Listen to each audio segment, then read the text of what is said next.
So I'm part of the central recruitment team. There's about 100 people in the team, and I sit specifically within the sort of the strategy side of that team, and say looking after the branding and attraction piece, and have a couple of people that work with me in that area. So it's pan group, which means it's pan organisation. So it's across the UK. I mean, Lloyds Banking Group primarily is a UK bank, so we do have some international presence, but with the strategy that we had set out in 2011, we looked to consolidate that international presence to really focus in on the UK. So my remit is very much looking UK wide. I mean, we have over 3,000 locations across the organisation, with kind of some of our main hubs being London, Edinburgh, Bristol, and Leeds and Halifax in West Yorkshire. I think LinkedIn is fantastic. I was an early adopter of LinkedIn. I used them back when I was a headhunter back in 2004, 2003. So I'm a fully signed up advocate of LinkedIn. Though I think, as we've spoken about, the development of technology and the pace of development of technology means there's always going to be those challenger brands, those challenger organisations out there that are coming through with new innovative ways in which we can engage and access candidate pools.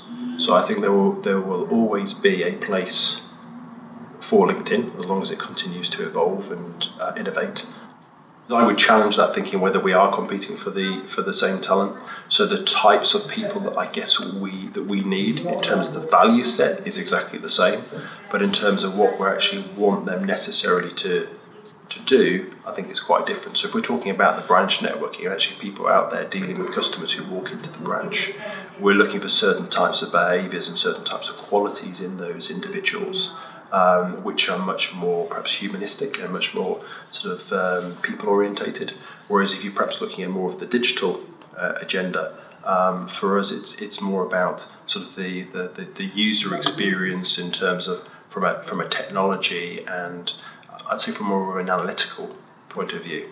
So perhaps you're looking there for more insights and data analysis and kind of capability in that regard. So the types of people that we're looking for, aside from the values, I think is quite broad.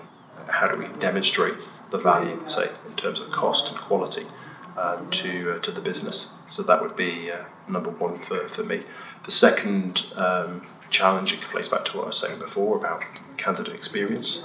So, absolutely critical is making sure that with the evolution of technology and automation and putting candidates through a more automated, more faceless approach to recruitment, how do you still retain that element of the personal touch and the experience that somebody would want to have? And there's a real balancing act between efficiency and automation through the use of technology and people actually effectively buying from people. So it's trying to get that balance right for us.